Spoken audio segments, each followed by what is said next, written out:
I think the indications that go with a drug approval are patterned after the inclusion and exclusion criteria from the studies of which the approval was given. Therefore, I do think about patients not so much as unresectable, because I don't like that term. There are some aggressive surgeons that say they will operate on anything, but for patients that aren't surgically appropriate, so they're not good candidates for surgery, and that can fall in the category of having failed multiple prior attempts. It could be in the category of there's a low confidence in obtaining clear margins due to the extent of the disease. It could be in the category of there are going to be consequences, and those consequences could be a high morbidity, so a functional loss to the patient, and even significant disfigurement. So that would be a case where, for example, you could have loss of all or most of a facial appendage, such as an ear or a nose or an eye. And yes, you might be able to get it out completely with surgery, but at what consequence, at what price to the patient? And in those cases, if you can have a systemic therapy that has a chance at either completely treating that tumor or making it much smaller, that's important, rather than just proceeding with something that you know is going to be a big price for the patient in terms of a consequence. The candidate that is appropriate for Mohs would be one where removal of their cutaneous squamous cell carcinoma is likely. In other words, you shouldn't start Mohs surgery unless you believe you have a good chance of removing it in its entirety. It's not really a debulking procedure, it's a curative surgery. Most of the time we can determine this by measuring the lesion, palpating the lesion. There are cases where, because of the history, the size, the pathology report mentioning higher risk features, where we need the results from imaging, which would include either CT and or MRI, rarely PET CT, and to know that what we're talking about is a contiguous tumor that is having a high probability for success in terms of having a negative margin. And then when we are looking at patients in terms of removing their cancers, we also want to think about reconstruction. As a Mohs surgeon, I do the vast majority of my own repairs. The majority of them, even some more advanced reconstruction, are certainly reasonable to do in the Mohs surgery setting.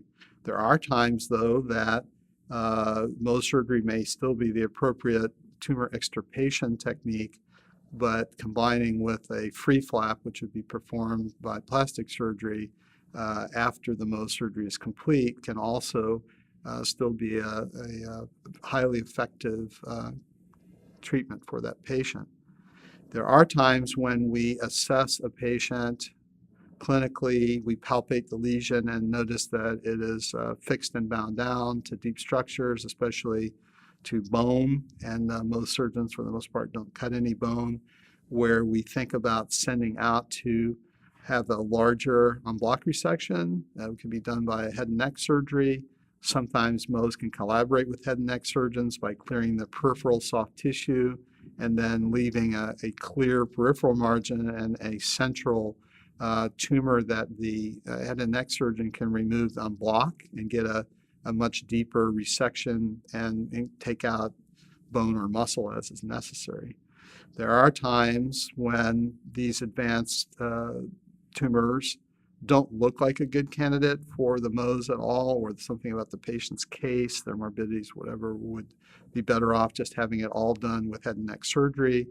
And then when we have advanced tumors removed by head and neck surgery, it's frequently combined with radiation, as there is a belief that radiation therapy combined with larger en-bloc resections by head and neck surgery provide a survival benefit. And for any of those patients that become the more advanced cases, even ones that will be pursued with surgery, having a consultation with medical oncology is important as well. In the event that surgery with or without the radiation is not enough, and the belief is that a systemic therapy should be added. So that's a time to include a medical oncologist. And from my perspective, as being a dermatologic oncologist, I believe that multidisciplinary care is the best thing for the patient anyway. So my baseline is to get all the disciplines involved. Myself, these are for advanced cases, of course, myself, head and neck surgery, radiation oncology, medical oncology, and then in some cases plastic surgery involved. And then have a consensus discussion at a multidisciplinary conference and determine really what is the best care for the patient. I like doing larger Mohs surgeries. Not all Mohs surgeons like to do the large cases. I like doing them, and as long as they have a high chance of a complete resection, or it's combined, as I said, peripheral moat clearance with Mohs and a central larger resection by head and neck surgery, as long as it's appropriate, we'd continue with that plan. Now, when you think of people that aren't good surgical candidates at all, surgery is going to not obtain a clear margin, and surgery plus radiation is still not, thought to have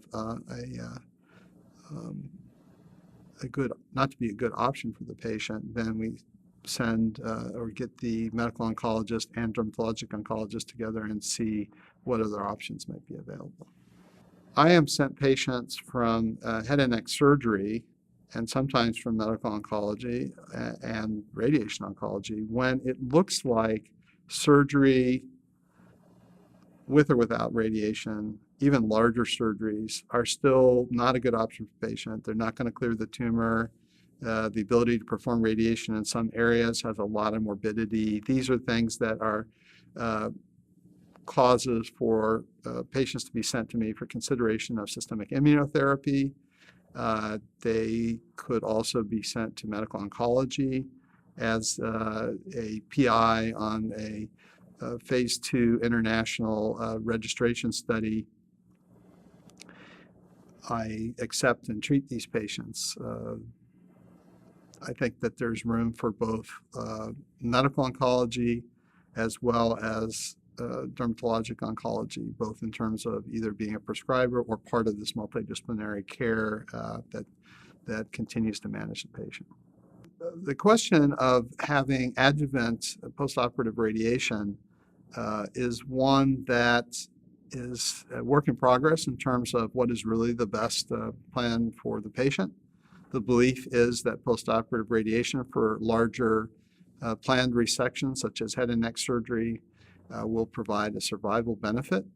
The data for that is, there is some data in similar cancers. The data is not widespread in terms of exactly what that benefit is, but the belief is that there is some.